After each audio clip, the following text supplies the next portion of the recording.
Welcome into Food FAQ. I'm Mariela. And I'm Eric. And today, Keeter, I feel very retro. I feel retro too. We are doing, these are not your mama's side dishes. It's not Cho Mama. It's not your mama's side dishes. These are like old side dishes brought back to life. Did your mom make any of these things? No. Mine either. I saw it on TV and stuff like that. Me too. But no, side dishes growing up in my home was like white rice or yellow rice, black beans or plantains,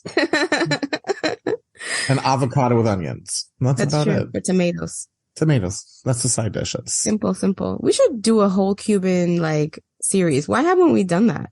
Absolutely coming. Okay. Yes. Anyway, sorry. we can do a Cuban thing during summer. We should. It'll be nice. Perfect for the summer. Mojitos and all the jazz. Okay, we're gonna do that. I'm gonna cut all of this. We're gonna wait. I gotta tell you something else. Yeah, tell me. I gotta tell you something. We're not gonna agree on what I'm about to tell you. Okay. I don't like mojitos. Okay, you don't have to like them. That's okay. I think that for a mixed cocktail, they're okay. I don't really like them any mixed cocktail because they're too sweet. Honestly, I don't find it too sweet. The thing is, I like bubbly water, and I like rum. I like mint, but I don't like it all under one house. You're a purist for this too, Eric. I am a purist. Right. So, mentirita. Exactly. Oh, it's called a mentirita. You know this, right? No, I did not actually. Oh, okay. Mentirita is like a little lie. And that's why they say Cuba Libre, because, free. Oh, that's so funny. Yeah. You didn't know that? No. I honest to God, did not know that. You can call it a mentirita. Mentirita. I love it. Anyway, well, if we were on Family Ties, I don't know if you ever watched that show, Eric. Or Growing Pains. Oh, yeah, that's right. Growing Pains. I even watched I Identify More With. They would serve succotash. Yes. Or they ratatouille. Would serve, what else? Exactly. Ratatouille. Right?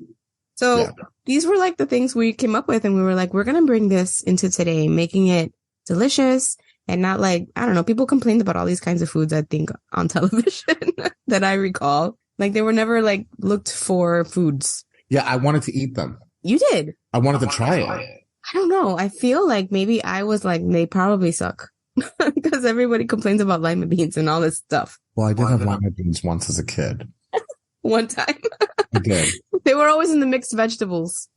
Exactly. Yeah. I didn't hate them. I didn't hate them. Me neither. But the thing is, when my mother made mixed vegetables, it just came out of the can. Yeah, it was just heated up.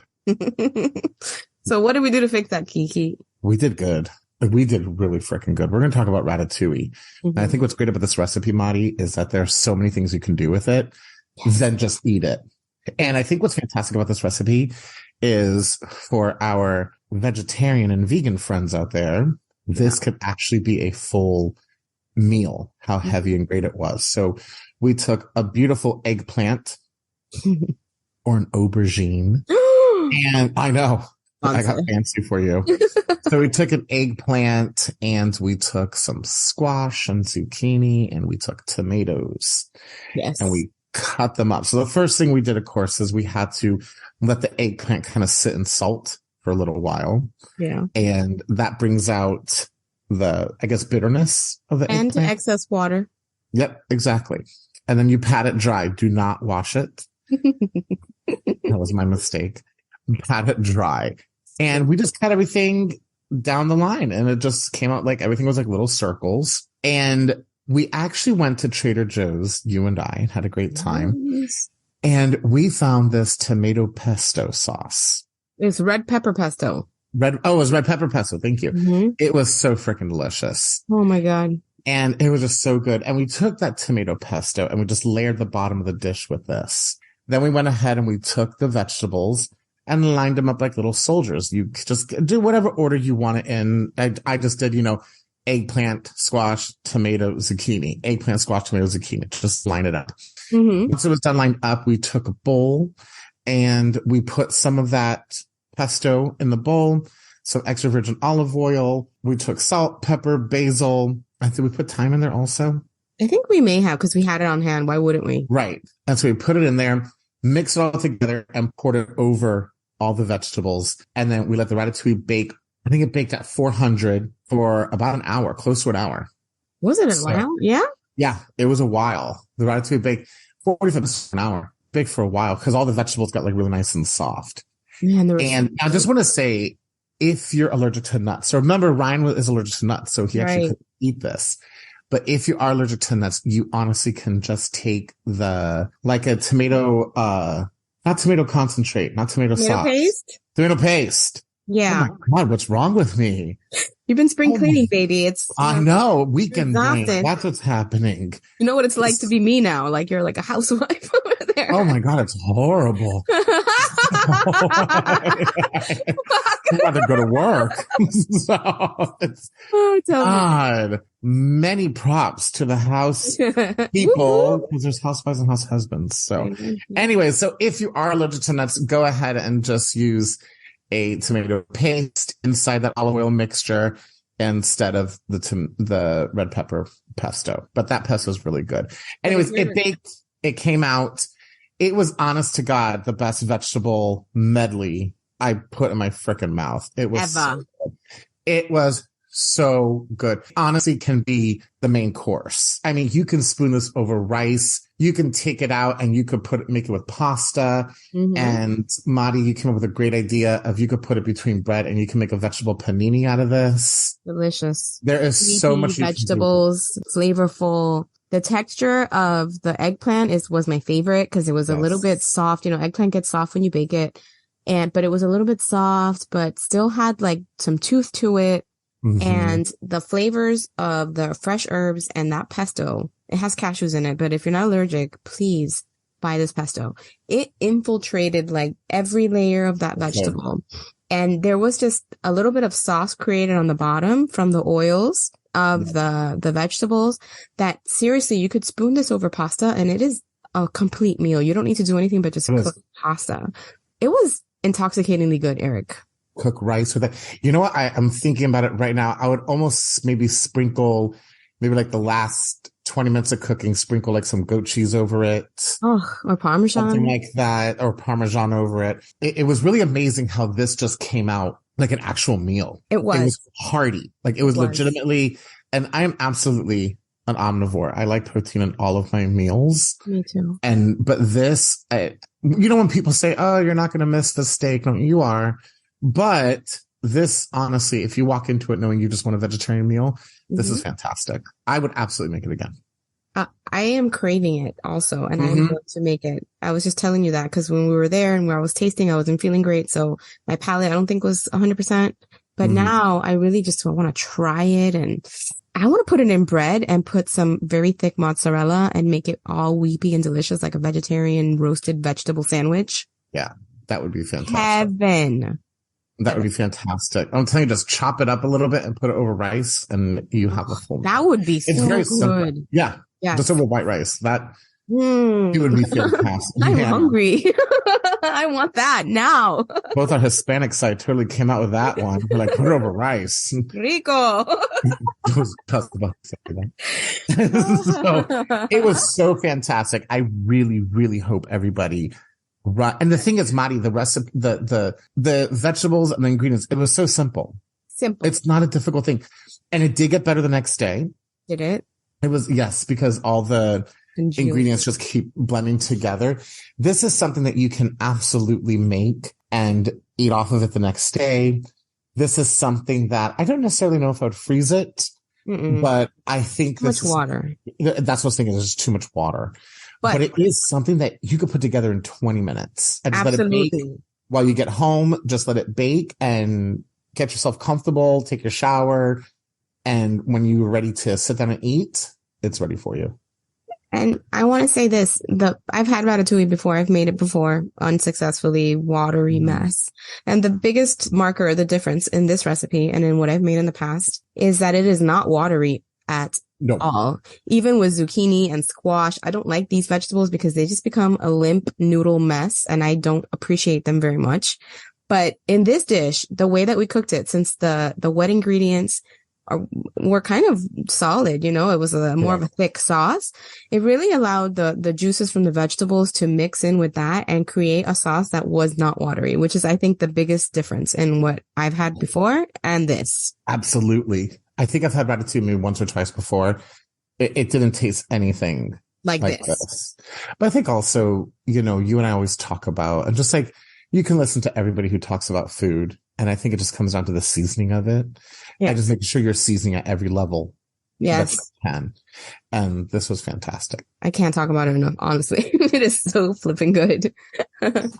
But we have also brought back a retro dish, another one, succotash. And I never really had succotash growing up, but it does seem kind of exciting to me because who doesn't like corn as a kid, you know? Right. Like corn and whatever else is in there. Honestly, I have no clue because I always remember it being heavy on the corn. Yes, absolutely. Right? I never saw a lot of colors in there, but when you look online for a succotash recipe, which we did so we can develop our own, they're very colorful now. I think people are trying to make succotash a thing. So this is what we did. Or we had some minor differences. We made it separately, but I went ahead and I started one strip of bacon. I cut it up into little bitties and I fried it and made it nice and crunchy. And then I set that aside. I took the bacon grease and I left it in the pan. I added a little bit of olive oil and then I went ahead and put the corn in there. And then I added a cup of corn, a half a cup of not lima beans, but edamame, which was great. Are better. Protein. Texturally, they're just not as fibrous as a lima bean. I think the texture was great. Right? Because lima bean can get kind of mushy. And I don't hate lima beans. I don't hate them. I don't like run towards them. Right. I'm not excited about them. Right. I'm not like, oh my God, a pot of lima beans. Thank you. So I think this just gave it a really good texture. Yes. And I loved it. And so just to let you know, Madi, I was just looking up something really quick. And ratatouille was most popular in the US around the 1980s. Really? See, like when we were watching TV. Yeah. Exactly. And then succotash was actually most popular during the Great Depression. Interesting. So those are your two things that I Googled right now. Well, thank you for doing that because I appreciate this knowledge and it makes me think about why these dishes might be popular. And I think like the succotash faux show is because it could be canned stuff, right? Last. Because when you look at the recipes, they're very simple, right? Some people, are trying to judge it up like we are, right? We're definitely trying to judge our life. But the basic stuff is just the lima beans, the corn, and salt and pepper. Yep. Boom. That's it. So it makes sense that it came around that time. Corn and lima beans, it's filling. Right. Exactly. So you can feed a lot of people off of a small amount. Man, thank you for bringing my knowledge. I love that. Listen. You're so good. Not just a talent here. I'm not just good brains looking, too, baby. But there are brains. The iPhone can get to Google. How did you season your succotash? Well, I talk a bunch of shit. You can go Google. This is a synopsis of our relationship. That is correct. I mean, that's why it works, Keeter. I can talk a lot of shit, so it's fine with me. We both can all day. Anyway, so this is what I did, guys. So I did a 2-to-1 ratio to corn to the edamame, frozen from Trader Joe's or wherever you like to get it. Eric used the roasted corn, which I think is a far superior choice. I just didn't want to spend the $3.50. I don't know why I got cheap on the corn. I don't know why I got cheap on the corn either, because I won't go back to regular corn. Trader Joe's. Isn't that corn delicious? It's very good. Actually, I would just eat it by itself. I have some corn left, because I didn't use the whole thing. Yes. And I would totally just eat it by itself. Mexican street corn dip. Mexican street. We know your obsession. Oh, and it's like all food FAQers. Know your obsession with this. Anyway, so I went in and I put in the edamame, the corn, which I told you for like the 15th freaking time. But you know what I did too? I got like about a quarter of an onion and a little piece of pepper and I zhuzhed it up in my chopper because I have to hide the peppers and the onions around here because people think they don't like them, but they don't know they eat them anyway. And then, I really love them. Yes. So I sauteed that stuff first and then I put in the vegetables. Okay. I browned the onion and the pepper a little bit. Then I put in the frozen vegetables, let it all ruminate in there. I sliced up or chopped up small little dicey cubes of aroma tomato 1, and then I salt and peppered it. And then I added, of course, smoked paprika because I think corn and smoked paprika are best friends. And what else did I add? Oh, I added a little sage. That's nice. Yeah, I cooked it up and then I put a pat of butter at the end to gloss it over and make it cute. Plated it and then I put my little bacon bits on top. It was freaking good. It was good. And I think definitely when I made it, I didn't do the seasonings you did, but the cooking it in the bacon fat just elevates it like absolute 1,000 times. I mean, I think anytime you can use bacon fat, use the bacon fat. Yeah. I mean, you're eating a vegetable, right? So it's okay to have the bacon fat, right?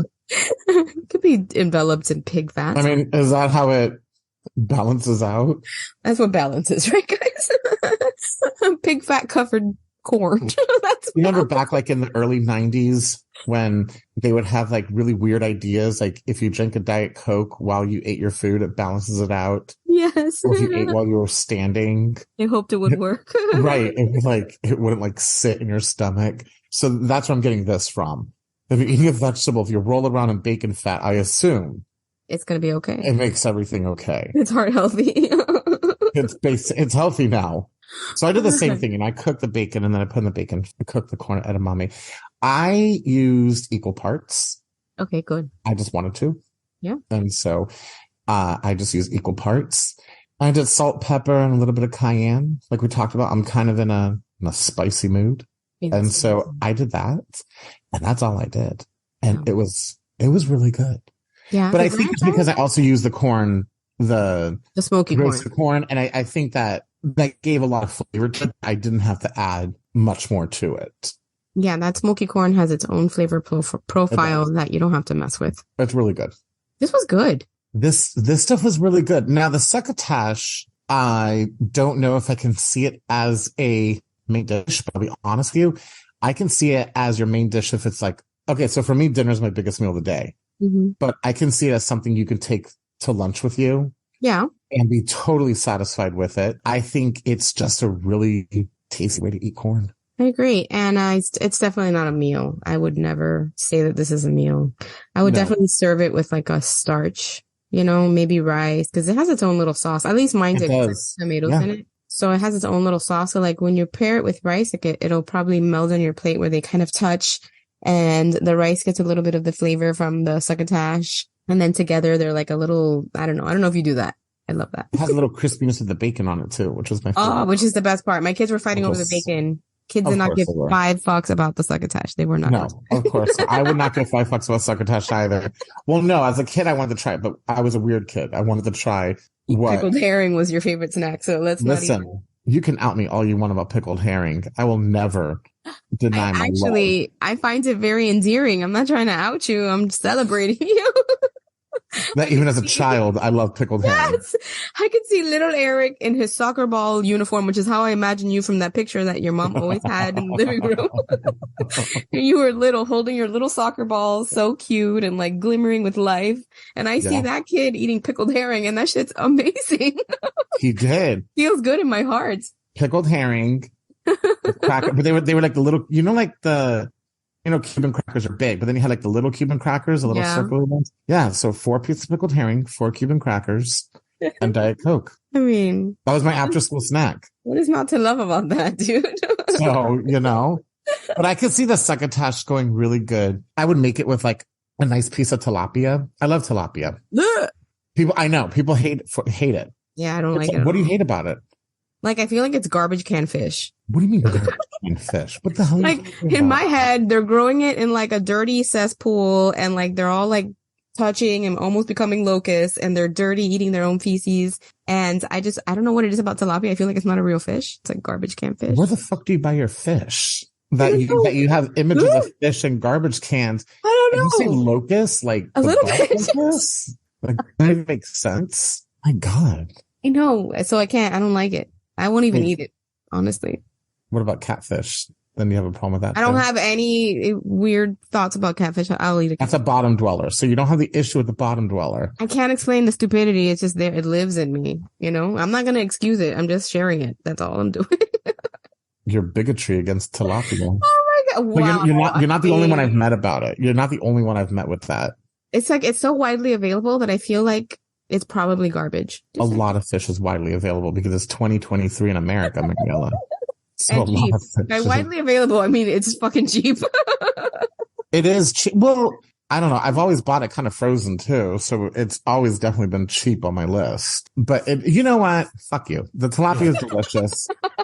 Okay, I'm gonna go with the fact that I make really good tilapia, and if you make it with mojo, it's delicious.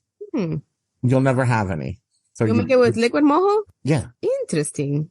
Yeah. There's a rub now, FYI. You're looking at me funny. I did not know there was a rub. Yes, girl. I'm so far removed from Miami that I have no idea that there was a rub. Yeah, there's a rub now, which does not taste like mojo at all, FYI, but it exists. Oh, it doesn't taste like mojo? It tastes like too lemony. That's like this one time when I was living in Jersey, I was at Aldi, and this is like smack in the middle of the pandemic. Like I had nothing to do on my day off but like walk around Jersey and find anything open. So I went to Aldi, and they had these like, they had these potato chips. Yeah. But they were like, when you use quotation, like Cuban flavor. They were supposed to be lechon flavored. This was lechon flavored potato chips. Yeah. I think it was lechon flavored. And for everybody, that's basically a pig. Yeah. And so that we cook usually during the holidays. Yeah. And so I was assuming it's supposed to taste like mojo. And it was just very lemony or lime. That's all it was. Just lemon like chips. A big lime chip. I was like, this is fucking waste of my marketing worked on you, buddy. $4.29 that I'll never get back. Well, I don't know what it would taste like, but you know what might be good tasting like that? Chicharrones. What are they called in English? Pork rinds. Like mojo pork rinds might be delicious. Mojo pork rinds will be really good. So mojo pork rinds, that sounds really good. Chicharrones are okay. But there's like a difference in chicharrones and pork rinds, and we can get into that one day at some point. Yeah, because I agree. Big difference. There's a hierarchy. Oh yeah. I gotta bring you fresh chicharrón one day. There's a place not too far from here in Alexandria. Yeah. And it's called Best Way. I think they used to have chicharrones, and I gotta check because they're only making certain days a week. They make them outside. Oh yeah. Big fryers. Yum. We should go get some near here. You should. And they have tamales also. I love tamales. We got chicharrones and tamales, and that sounds like a freaking delicious.